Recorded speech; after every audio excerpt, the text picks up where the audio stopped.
Você vai ouvir agora Evangelho e Vida, um programa que trata das máximas morais do Cristo à luz do pensamento espírita.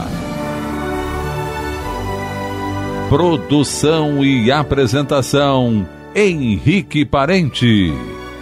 Querido amigo ouvinte, com muita alegria, e acho que uma alegria hoje maior ainda, que eu estou aqui junto com outro amigo, um irmão, Renato Souza, que veio participar aqui desse programa Evangelho e Vida com todos vocês, para que a gente sempre, como eu costumo dizer, reflita sobre os assuntos mais importantes da nossa vida, ou da nossa existência também, porque nós somos seres reencarnados, e através dos ensinamentos de Jesus, a gente vai aos poucos aprendendo e despertando o que existe em nós de melhor, para que o futuro seja um futuro glorioso, como dizem as páginas das Escrituras Sagradas, de ponta a ponta, porque o convite é sempre esse. Renato, seja muito bem-vindo aqui ao programa. Opa, muito obrigado aqui, participando aqui mais uma vez, que convite maravilhoso. Falar do Evangelho, falar de Jesus é sempre, nossa, uma gratidão muito grande. Ao mesmo tempo em que nos deixa emocionado, por vários motivos que a gente pode depois até citar aqui, não é? Segundo a própria doutrina espírita, porque nos faz de alguma forma com que nossa alma, eu falo alma porque é o espírito encarnado, não é? Se tem assim alguma noção, alguma pequena lembrança dos momentos pelas quais certamente, possivelmente, estivemos lá, naquelas passagens, pelos lugares por onde Jesus esteve, semeando, curando, ensinando e tudo mais, Henrique? Verdade. São lembranças, são sensações, quem sabe, muitos de nós. Sim. Estivemos lá, mas e fala que eu quero explicar isso que deixa a gente às vezes emocionado e constrangido. Por quê? Porque será que eu agi corretamente? Será que eu procurei entender? Será que eu me esforcei para entender o que estava sendo passado? O que significava a passagem daquele espírito, naquela ocasião, os ensinamentos que eles estavam trazendo? Não sei, não sei. Com certeza, hoje é o que está valendo aqui. É importante que a oportunidade é hoje. Eu estou tendo de resgatar isso, de alguma forma, através da doutrina espírita, sem dúvida. Não é isso, Henrique? Com certeza. E vamos lá, vamos aqui começar, querido amigo ouvinte, com um texto que estrutura esse capítulo do Evangelho segundo o Espiritismo, que é o capítulo 20, chamado Os Trabalhadores da Última Hora. O que seria isso, Renato? Então, vamos acompanhar aqui com a própria escritura. O Renato vai ler aqui para a gente a parábola que Jesus nos conta, que diz muitas coisas. Sim, então ele vem dizendo assim: o reino dos céus é semelhante a um pai de família que saiu de madrugada, a fim de assalariar trabalhadores para a sua vinha. Tendo convencionado com os trabalhadores que pagaria 1 denário a cada um por dia, mandou-os para a vinha.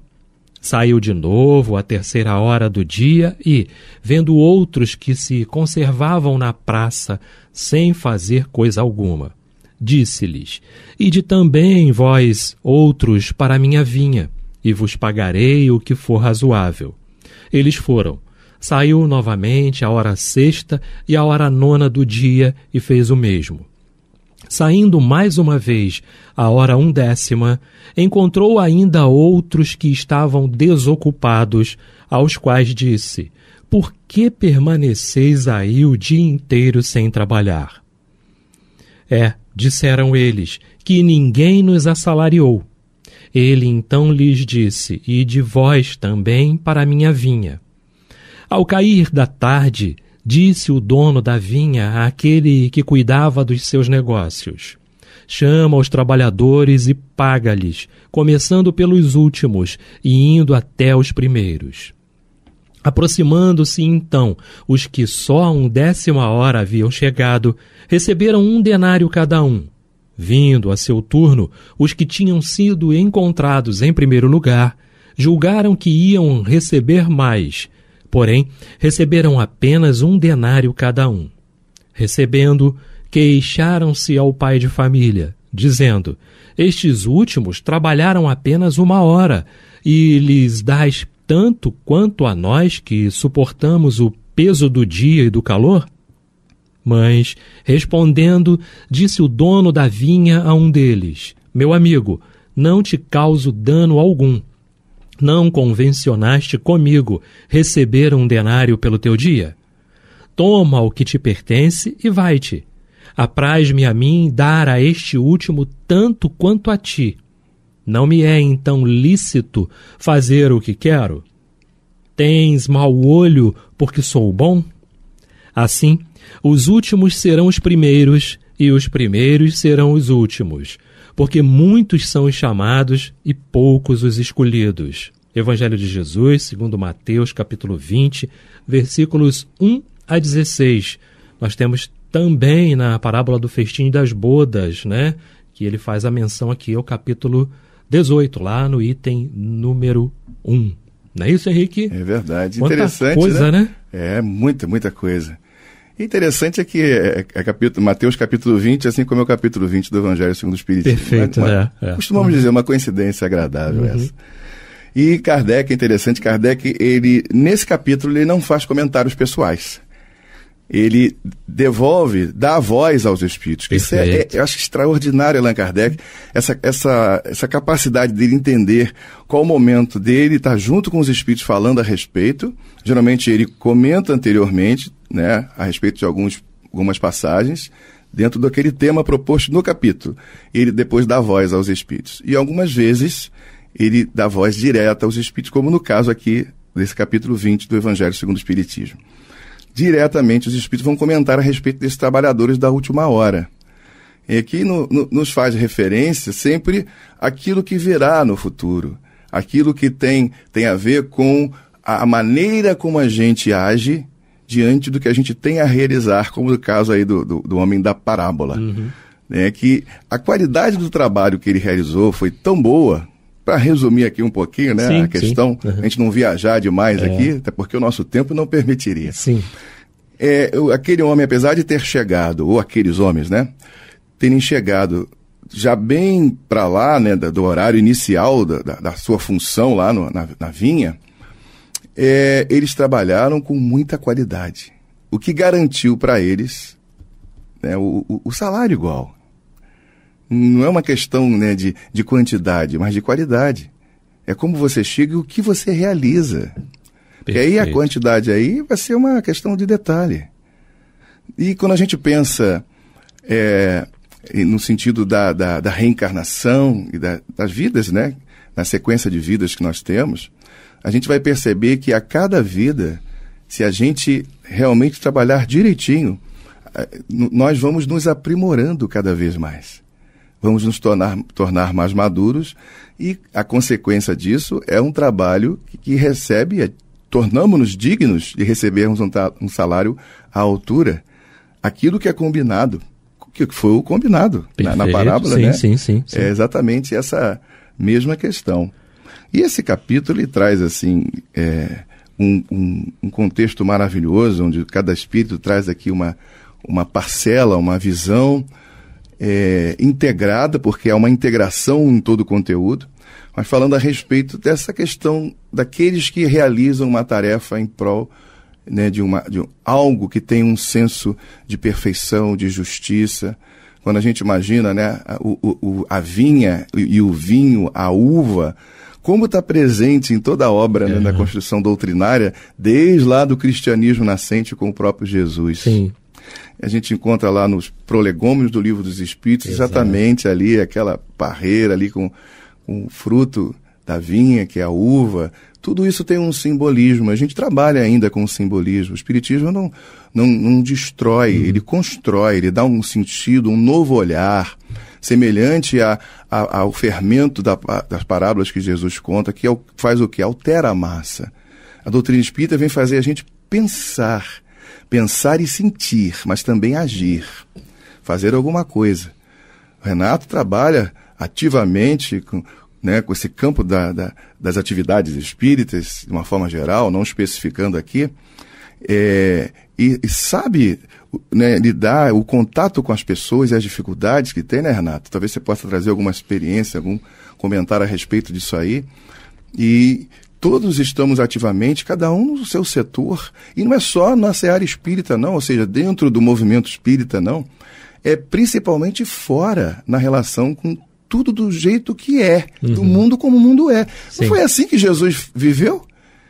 Perfeito. Não era percorrendo as estradas da Galiléia, da Judéia, onde o Israel tinha, né, os seus domínios, mesmo ali, sofrendo lá o julgo, né, subjugados pelo poder romano, mas você tinha lá tudo aquilo. Jesus caminhava para lá e para cá, convivendo com todo tipo de pessoas, inclusive estrangeiros. Sim, sim. Então, esse é o mundo que a gente vive, é o que a gente tem que realizar. Perfeito, perfeito. Eu estava raciocinando aqui e refletindo, né, sobre a importância da disciplina, da dedicação, da seriedade, no momento em que você está se dedicando a uma tarefa, não é?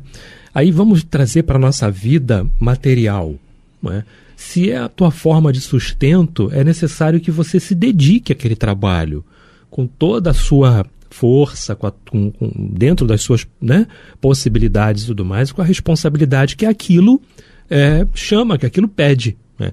Imagina com que responsabilidade nós precisamos fazer, cuidar das tarefas espirituais, porque é algo que nós vamos levar. Não é? O trabalho material é para o teu sustento aqui, ele é coisa material. Mas você imagina quando você vira a chave para a necessidade espiritual de cada um, daquilo que você precisa fazer. Sem dúvida, é super importante. Quando o Henrique falou a respeito da questão do trabalho mediúnico, né, e tudo, a gente fica lá na casa sábado o dia inteiro praticamente, chega lá às 11h30, meio-dia, fica lá o dia inteiro, até as 5, 6 horas da tarde. E a grande importância está justamente nisso. Às vezes você não consegue, e é normal, não é? Natural, espíritos no nível em que ainda nos encontramos, a gente se manter conectado o tempo todo diante de uma larga horas, né? Quantidade de horas para trabalho. Sim, você precisa de uma pausa, você vai lá na cantina, você bebe uma água, você às vezes se desconecta um pouco. Normal. Mas toda a importância de você estar ali, e às vezes um único atendimento que você fez foi o atendimento pelo qual você estava designado para fazer naquele dia. E a gente nem se dá conta, porque muito embora você diga assim, nossa, trabalhei a beça no horário X, mas não, foi uma pessoa que chegou lá, que precisava que você desse uma informação, foi justamente o trabalho que você fez melhor, porque você estava entregue naquela informação. Você estava despido de toda influência que pudesse atrapalhar ali o teu pensamento naquele momento, o teu olhar, teu magnetismo, porque no momento que você está dando a informação, que você está dizendo, olha, procura orientação espiritual, faz assim, assim, assim, assim, foi o momento que você estava, de alguma forma, sendo instrumento para que aquela alma pudesse recebesse o primeiro atendimento. Aí sim, trabalhador da última hora, né? Aquele momento em que você nem se deu conta. Mas existe uma passagem, se eu não me engano, o Henrique, não sei se talvez você se recorde melhor, no livro Jesus no Lar, em que ele solicita a Pedro, se não me engano, que fosse a um determinado lugar e que fundasse lá a casa de assistência de Jesus. E Pedro vai lá para fundar esse lugar lá, né, de atendimento. Chegando lá, ele começa, não seria um lugar físico, é um lugar que ele pede para ele ir, não é? E tudo mais. Não sei se está no livro Jesus no Lar, tá? E ele diz para ele, então vai lá e atenda lá as ovelhas desgarradas, não é? Então ele estabelece um horário para atendimento, X a Y. Quando chega no final do horário, chegam para ele e dizem assim, tem alguém lá ainda para ser atendido. E ele olha e diz assim, mas o horário já acabou. Mas a pessoa insiste em ser atendida e só tem ela. Ele chega lá e confere realmente que só existia aquele senhor de túnica, não é? O rosto escondido, para poder ser atendido. E ele diz, não posso, meu horário já terminou de atendimento hoje. Quando Pedro retorna, Jesus pergunta para ele assim, e aí Pedro, como é que foi o trabalho? O trabalho foi ótimo, Senhor. Ele disse, não foi não. Porque o trabalho que você deveria fazer, você não fez. Ele disse, não, eu trabalhei o dia inteiro. Não, não. No momento em que eu cheguei lá para ser atendido, você não me atendeu. E Pedro põe-se a chorar, pede perdão, não é? É isso que a gente precisa entender, não é, Henrique? Trabalhadores da última hora seríamos todos nós, espíritas. Devido às dificuldades que cada um de nós já vinha carregando ao longo de várias encarnações, porque, olha, eu fico raciocinando e digo assim, meu Deus, eu perdi tanto tempo sendo Saulo de Tarso, não é? Tá no momento de mudar, né? Tá no momento de dar uma melhoradazinha aí, um pouquinho que seja, para chegar um pouquinho melhor lá, né? Chega de chegar lá aos trancos e barrancos sempre, não é isso? Verdade. Todo machucado, todo ferido, todo desequilibrado, enfim, não é? Já tá na hora de chegar um pouquinho melhor, com um pouquinho mais de luz, não é? Aproveitar essa oportunidade de ser um trabalhador da última hora. É assim, é como estar disposto a fazer o trabalho. Como dizemos na atualidade, sem tempo ruim. Sim, sim. Então, é uma disposição para realizar as coisas. Não está no quantitativo. Está nessa disposição, na qualidade do que você vai fazer dentro do que existe. Então, esse é um detalhe, como você retratou aí nessa história. Então, faltou a Pedro ali nessa circunstância, exatamente esse feeling, esse start daquele momento, em dizer assim, a hora acabou, mas...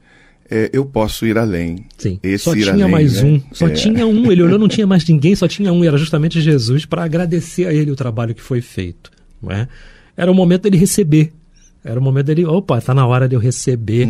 E ele não recebeu. Mas fica receber. A lição. Fica uma lição, não é? Para a gente refletir com isso. Sim, né? Sim.